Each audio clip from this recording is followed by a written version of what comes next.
Shalom. First and foremost, I'd like to give all praise and glory to Yahweh, Bahashem Yahushai, Bahashem Rakadash. Yahweh being the true name of the world when he calls God, Bahashem being in the name of, and Yahweh Shai being the true name of the world when he calls Jesus, and the Wakakadash being the Holy Spirit. Much respect to you, Akim and Agwafim, pushing this truth of Yahweh Bahashem Yahushai in true faith and sincerity. Shalom. So, man, today in this lesson, man, we're going to be basically going over, how whomsoever the Lord chastises, he loveth, So, like, if you put that in modern, English, basically, whoever the Lord, puts through, like adversity, he loves them, because the Lord, he ultimately treats you, like that hard, that coach, that in any sport that you play, that hard basketball coach, that hard football coach, or even like a father, our fathers in this world, they may have, been hard on us because they want us to succeed, the most. They say tough love is the best love, So that's basically chastisement, that you receive, especially when someone wants you to be great. They're going to go hard on you. They're going to make sure they treat you, different from everyone else because they see something in you. And when the Lord sees something in you, he sees that light in you, he sees that potential in you, he's going to put you through that adversity so you could persevere, almost like how gold is tried in the fire, So now let's go to the book of Hebrews, chapter 12, starting at the first verse, and it reads, "Wherefore, seeing we also are compassed about with so great a cloud of witness, let us lay aside every weight and the sin which doeth so easily beset us, and let us run with patience the race that is set before us." So this verse saying basically, let all, the sins, let all the, those things, that interfere with you, in this truth, and just run this race, because ultimately, this truth is compared to, almost like a race. You have to run a race with patience. You have to pace yourself. You have to make sure you examine what you're doing in the race, so ultimately you can pass the finish line and ultimately win the race. Let's go to verse 2. "Looking unto Hamashiach, the author and finisher of our faith, who for the joy that was set before him endured the cross, despite despising the shame, and is set down at the right hand of Yahweh." So this verse, is basically, telling us, look upon, Yahweh Shai HaMashiach, the finisher of our faith. He's the one, who endured the cross, man, all that excruciating pain, all that hell that was brought upon him, and yet, he despised, shaming the Lord, and basically, revolting against the Lord. Ultimately, now, since Yahweh Shai, remained integrable, now he's at the right hand, throne of the Heavenly Father, man. So he's a great example for, the things that went on, in his life, what he had to conquer, what he had to go through, So, like, if we're followers of him, that means we have to go through the same things that he went through, We have to go through the same, humility, because, this truth comes with humility. To get, glory, you have to go through a humility, humiliative state, before you receive all that glory. And Yahweh was a great example of that, We go to verse 3. "For consider him that endured such contradiction of sinners against himself, yet be wearied and faint in your minds. For ye have not yet resisted unto blood, striving against sin." Verse 5. "And ye have forgotten the exhortation which speaking unto you as unto children. My son, despise not thou the chastising of the Lord, nor faint when I thou rebuked of him." Man. So, let's read that again. And ye have forgotten the exhortation which speaking unto you as unto children, So all these things, that we're getting taught is basically, a form of, how a child will get taught by his father, And the Lord is basically showing us, we're his children. So he's going to give us exhortation. He's going to give us certain teachings, And he says, my son, despise not thy chastisement of the Lord, no faint when thou art rebuked of him. Because at the end of the day, you will be, rebuked. You will go in chastisement. But the thing is, don't faint, because at the end of the day, this chastisement is meant to, basically help you, repair you, It's meant to better you, It's meant to purify you, as gold is tried in the fire. And it was verse 6. For whom the Lord loveth, he chastiseth, and scourgeth every son whom he receiveth. So the Lord, is telling us, that whomsoever the Lord chastises, he loves him. So if you're going through all these things, all this chastisement, all this hate, that means, the Lord is dealing with you. Or if you look at it in another concept, in the world, if you're on a team, right, when the coach is going hard on you the most, besides every player on your team, because he can see that you have that potential, to become that guy one day, to become a professional. So he's gonna go hard on you, so he can build you up. So when the time comes, all that chastisement he gives to you, you'll be able, to, accomplish, what is at hand, because you already went through, all the work, all the chastisement. It's almost like when you're in the military, the sergeant, he's going to be screaming in your face. But ultimately, him doing that's helping you. So when you go into the time of war, when you go into the time of battle, you won't be phased. You will be poised, because you already, been through that. You already been through the being yelled at. You already been through, the harsh words, because at the end of the day, all those things are meant to, build you up, not to bring you down. So a brother, the spirit is on a brother, to rebuke you. Just look as that as a betterment for the Lord to help you, to put you up. So all the chastisement, whether it be, you being you catch a cold or something and you're not feeling well, that's all chastisement from the Lord, because ultimately the Lord is trying to test your faith.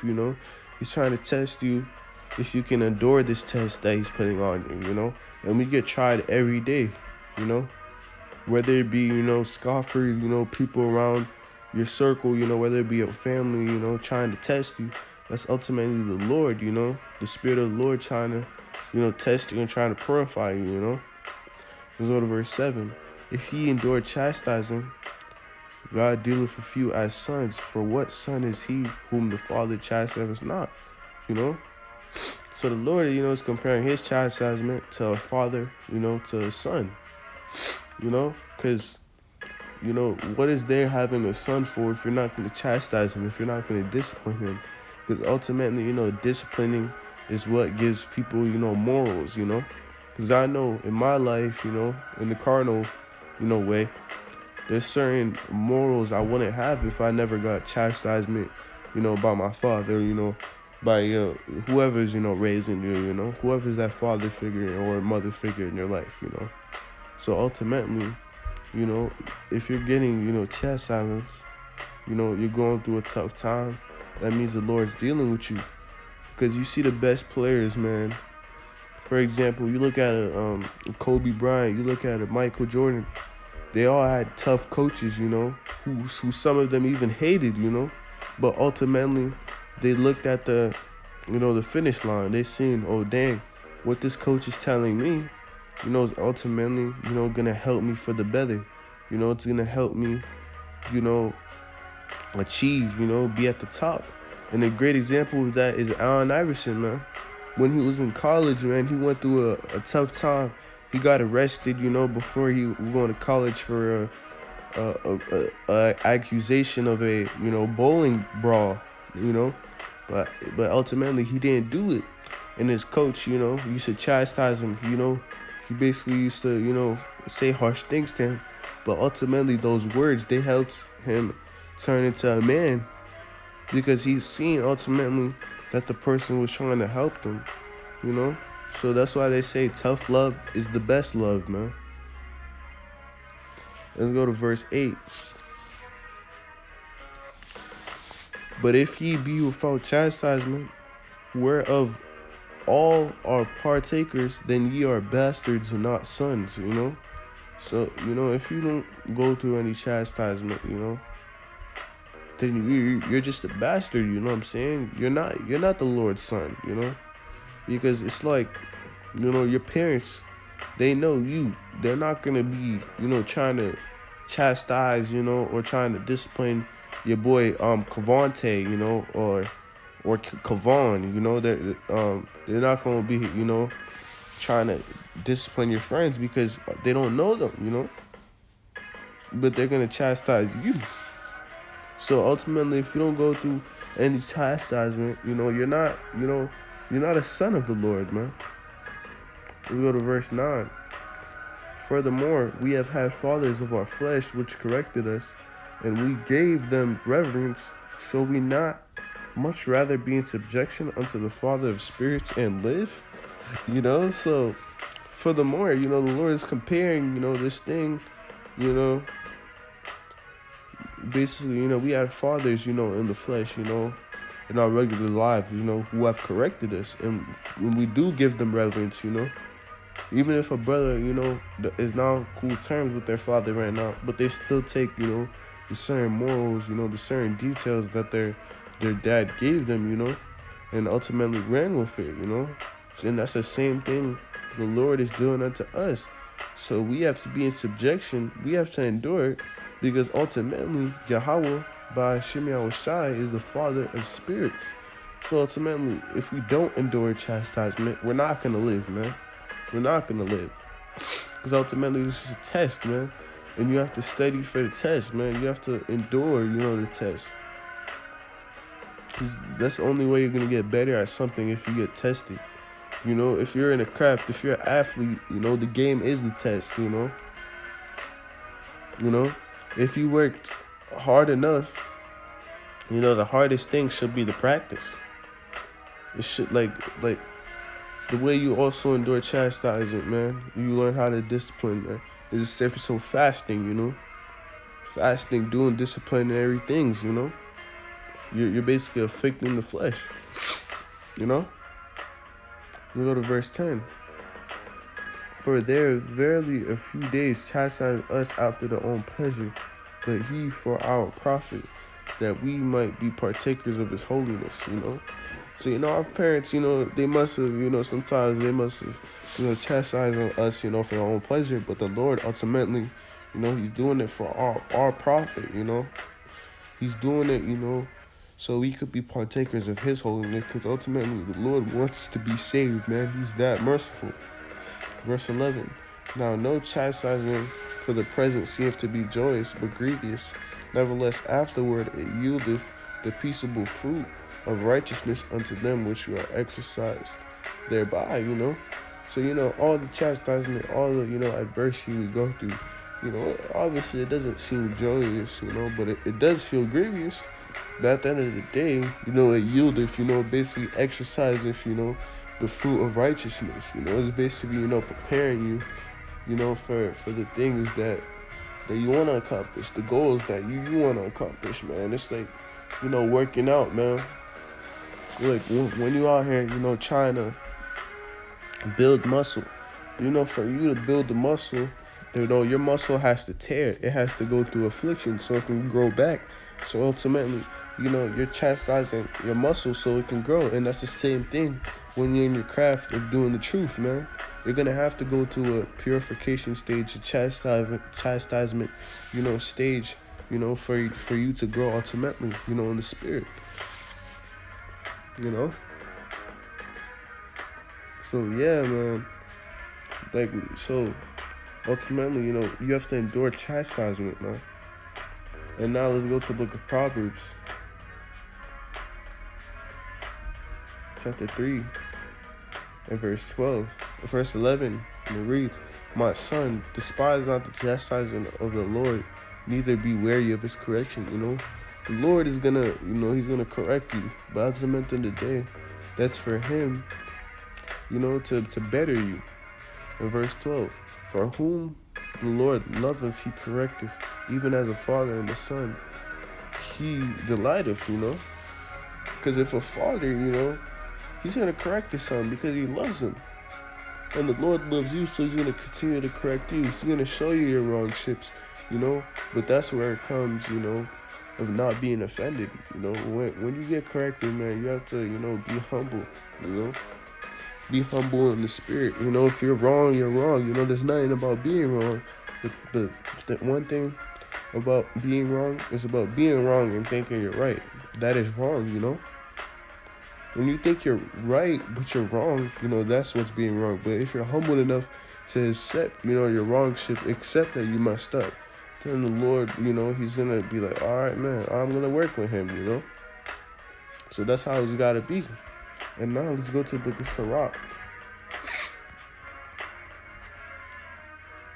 Go to the book of Sirach, or Ecclesiasticus, chapter 2, and verse 1. This book of Ecclesiasticus, chapter 2, and verse 1, and it reads, "My son, if thou come to serve thy Lord, prepare thy soul for temptation," So the Lord's warning us, if you come to serve the Lord, you have to prepare your soul for temptation. Because ultimately, the Lord is going to try you, every day. In any craft that you're in, if you want to become an athlete, these coaches, these fans, they're going to ultimately, they're going to try you. They're going to tempt you. They're going to see if you've been working. They're going to see if you're going to hold integrity, So ultimately, if you're coming to serve the Lord, you have to prepare your soul for temptation. Ways you can prepare your soul for temptation is by fasting, praying, staying into the scriptures, being in the meditative state in Yahweh Bashim Shai, etc. Set thy heart alright. Verse 2, set thy heart alright, and consistently endure, and make not haste in the time of trouble, So you shouldn't be, making haste in the time of trouble. You have to continue to endure, endure hardship, as a good soldier, and cleave unto him and depart not away, that thou mayest be increased at thy last end, because at the end of the day, don't depart, because at the end goal, at the finish line, you're going to be increased, Verse 4, whatsoever is brought upon thee, take cheerfully, and be patient when thou art changed to a lower state, So, any temptation, that's brought upon you, you have to take it cheerfully, and you have to be ultimately poised, Like, spiritually, it's like, man, your team is down, 3 points, No, your team is down 2 points, man, with 10 seconds left, That's adversity right there. You have to be poised in the moment, so you can ultimately, take the shot, to win the game, so your team can win, so your team can win the championship, man. 10 seconds left. You're down 2 points. What are you gonna do? You gonna fold, man? Just because the other team stole the ball? No, you gonna get the ball back. You're gonna remain poised, and you're gonna score the last bucket for your team to win, man. And ultimately, that's the same thing in the truth, man. You're gonna be chastisement. You're gonna be chastised, You're gonna be put in hardships, but you have to take it carefully, and you have to remain poised when you're in the lowest state, Verse 5, for gold is tried in the fire, and acceptable man in the furnace of adversity, So Lord, compared, us, to gold is tried in the fire. Because if you look at gold, man, for gold, to become precious, for gold to be that luxuriously looking thing, it has to go through, a purification stage, which is fire, An acceptable man in the furnace of adversity. So the Lord's going to put you through that fire so you can be purified and ultimately, be good, and be pure, because the Lord ultimately wants you to be pure, And verse 6, believe in him that he will help thee. Order that way aright and trust in him. So ultimately believe in the Lord. Ye that fear the Lord, wait for his mercy, and go not aside lest he fail. Verse 8, ye that fear the Lord, believe him, and your reward shall not fail. Verse 9, ye that fear the Lord, hope for good, and for everlasting joy and mercy. Verse 10, look at the generations of old and see, did ever any trust in the Lord and was confounded? Or did any abide in his fear and was forsaken? Or whom did he ever despise that called upon him, So the Lord, if you look at the generations of old, you look at our forefathers, every prophet, that the Lord was dealing with, did he ever forsake them? Did he ever confound them? No. The Lord remained, on good terms with them, because the Lord is a Lord, of balance. If you're good to him, he's gonna be good to you. That's karma. The laws of karma. We all know that. So if you're good to the Lord's gonna be good to you. He's gonna protect you. He's not gonna forsake you. Let's go to verse 11. For the Lord is full of compassion and mercy, long suffering, and very pitiful, and forgiveth sins and saveth in the time of affliction. So ultimately, we have to know, that the Lord Yahweh B'Shem Shai is full of mercy and compassion, man. We can clearly see, at this time, it's the time of mercy. The Lord is revealing, is putting his spirit back on the earth, so Israel can wake up again. And that clearly shows how merciful he is. Because ultimately, he could have easily gave the spirit, to another heathen nation. But the Lord, he's been with us since the beginning, and he's been remained in integrity. So we have to be the same in the spirit of the Lord, And the Lord ultimately is going to forgive your sins. Of course, you might go off here and there, but the thing is, we have to continue, to change our ways. We have to endure hardness. We're in captivity. We may mess up, but the Lord, is like a basketball coach. If the basketball coach, obviously, he sees you messing up. But if he sees you try, your best, the coach is going to be ultimately, he's going to endure, the hardship with you. And that's how the Heavenly Father is, If he sees you, putting in that work, the Lord is going to forgive you. And he's going to save you in the time of affliction, He's going to prepare you for the time of affliction, Yeah. I'm going to get one more precept, man. And I'm going to close it out. This is the book of 2 Timothy, chapter 2, and verse 3. And it reads, thou therefore endure hardness as a good soldier of Mashiach. So, ultimately we're soldiers, of Yahweh B'Shem Shai. So we have to endure hardness, man. A soldier, in the battlefield, he's going to endure the hardness, man. He's not going to fold. No, he don't got time to fold. In verse 4, no man that worth entangle himself with the affairs of this life, that he may please him who have chosen him to be a soldier, So, those soldier, like when he's on the battlefield, he's not thinking about the things and the affairs or the things that he's going on in his life, the things that he's going through. No, he's ultimately, in a meditative state in his craft, of him being a soldier, him, fulfilling the goal that's right in front of him, In his mind, it's like, fuck everything else, man. In the soldier's mind, he says, fuck it. If I can't see my wife right now, I can't see my wife right now. He just achieves what's in front of him. He doesn't let the affairs of life affair what's going on. And ultimately, that's the same mindset we got to have. Soon we're going to be out here. We're going to have to sacrifice, our careers. We're going to have to sacrifice our families. And then we're going to have to sacrifice, just certain things in life, man, that we truly love. But at the end of the day, various forefathers, sacrifice stuff, and they were rewarded ultimately, for their faith. So, with that, Lord willing, you're edified, keep the faith, Shalom.